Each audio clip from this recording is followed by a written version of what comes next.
Well, good morning to you, ladies and gentlemen. This is Scott Manning coming to you from my home here in Columbus. I want to thank all my loyal viewers for tuning out there in YouTube land here this morning. I'm glad to have all of you.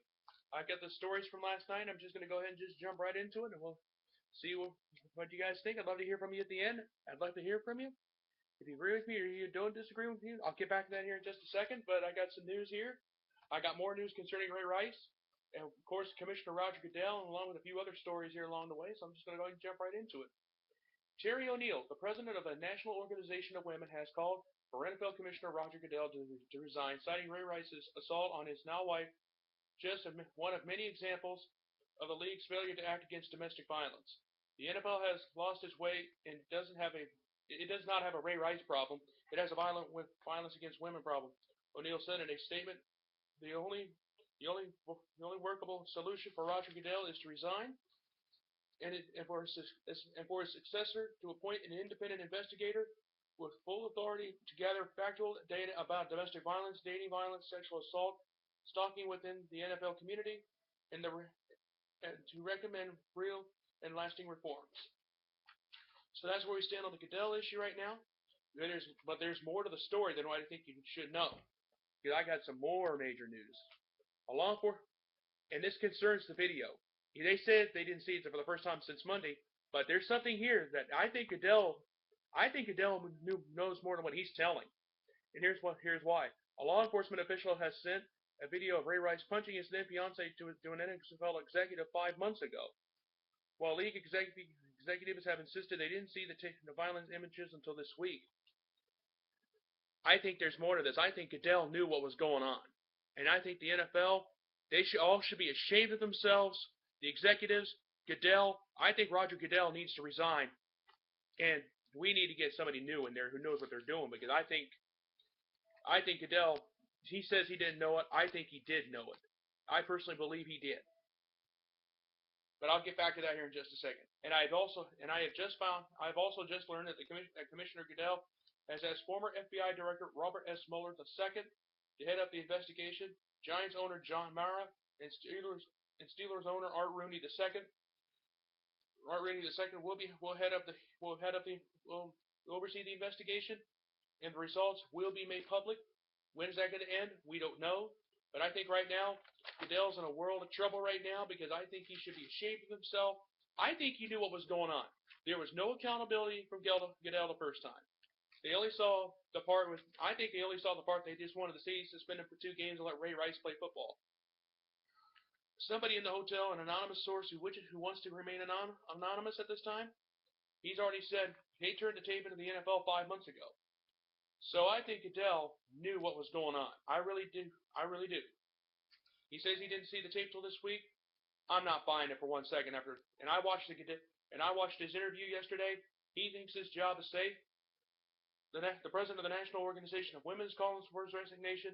Everybody in the country is calling for his resignation. And I wouldn't be surprised if somebody gets a petition on Facebook or anywhere, or any of these sports sites, wanting Goodell to resign. I will sign it, because he should be ashamed of himself. He dropped the ball big time. And as for Ray Rice, I don't know. It's a foregone conclusion.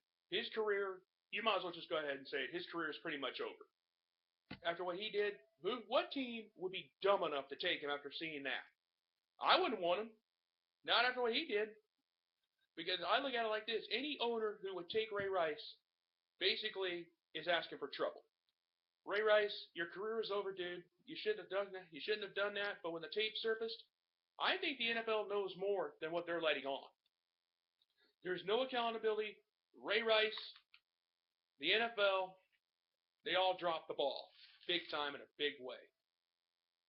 So that's pretty much all I got to say about the Ray Rice scandal, the Ray Rice incident, Roger Goodell. But also, too, folks, we got to move on. I don't want to. This is a hot topic issue, but we've got to move on. The Steelers have to play the Ravens tonight at 8 o'clock on Thursday Night Football tonight on CBS. That game is tonight. I'm going to watch it, and I'll see how it goes out. Now, I'm going to see how much the Ray Rice incident has affected the team.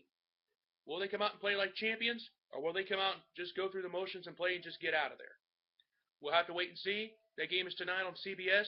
Channel 10 if you're tuning in Columbus. Channel 19 if you're tuning in Cleveland. So keep that in mind. The Steelers play the Ravens tonight. I'm going to watch that game, and you'd have no idea how hard I'm going to cheer for the Pittsburgh Steelers tonight. Consider what's happened with Baltimore. Because I think the Ravens. I hate Baltimore. I'm cheering for Pittsburgh because I just want to see how bad Baltimore does. And I realize the Ravens had nothing to do with this, but it's just too many old-fashioned hurt feelings from this proud Cleveland guy. Well, we got to move on. There's only 2 games of importance in college football this weekend. Kent State versus Ohio State. That game's a 12 noon start on ESPN, but also at 3:30 on Saturday on CBS, Channel 10 in Columbus, or Channel 19 if you're going to be tuning in Cleveland. Number 6 Georgia versus number 24 South Carolina. That's the only 2 ranked teams that meet this week here in college football. And in my opinion, there are 5 teams to watch, but 2 of them are getting my special attention there this morning. The teams to watch in college football are Oregon, Georgia, Alabama, Oklahoma, and Florida State. The 2 teams to really watch this season are Georgia and Oregon. Think about what Oregon did to Michigan State, and think about what Georgia did. I mean, they won big in their game a couple weeks ago. They shot up 6 spots in the polls to number 6 in the country, and the last time they played, they got 2 first-place votes. So that's something to think about. So I think Georgia and Oregon are the 2 teams to watch this year in college football. In my mind, I'll probably be changing my mind many times along the way. But as it stands right now, Georgia and Oregon, baby, are the 2 teams to watch and the 2 teams to pay very, very close attention to. And as far as just looking at the polls here, Ohio State's number 22. They deserve to drop big after getting stunned by Virginia Tech. I've got some other teams of interest here. I got Missouri. I put Missouri at number 9 according to my poll. Notre Dame is going to be number 10. But I've got Florida State number 1 for now. Oregon 2, and ESPN's got Georgia at 6. I decided to shoot Georgia up to number 3 after the way they played. So, like I said, Georgia, Oregon are the real 2 teams to watch this season. And everybody's been talking already. There's already been talk about an SEC championship game between Georgia and Alabama. That remains to be seen. We'll have to wait and see on that. But right now, that's how it stands.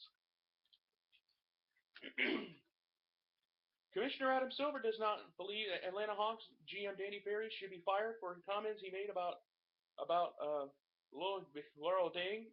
And he told USA Today on Wednesday Ferry has come under fire for his comment he made about Dang on a conference call in June.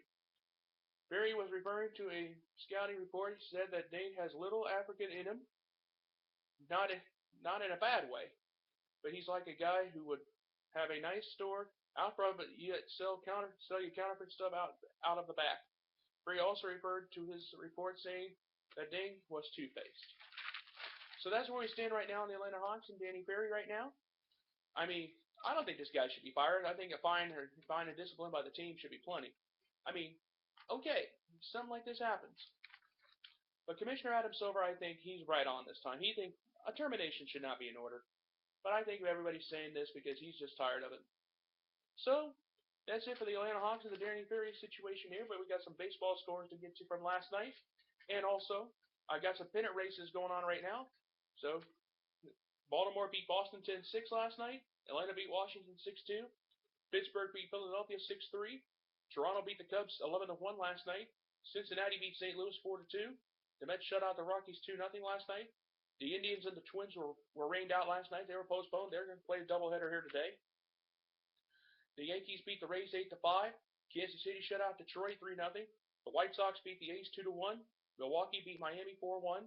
The Angels beat the Rangers 8-1 last night. The Dodgers shut out the Padres 4-0. San Francisco pitched a shutout against Arizona 5-0 last night. And Houston beat Seattle last night 5-2. So here's where we stand up to the moment here in the American League, here in the baseball standings. The AL East, Baltimore's running away with it. In the Central, Kansas City leads by 1 over Detroit after that 3-0 shutout last night. And out west, LA leads Oakland by 9. In the wild card race, Oakland and Detroit still have the 2 top wild card spots. Seattle's only a half game out. Toronto is only 3.5 games out of the wild card, and the Yankees are still alive to get in. It's not over yet. A lot of things can happen down the stretch. In the National League, Washington leads Atlanta by 8.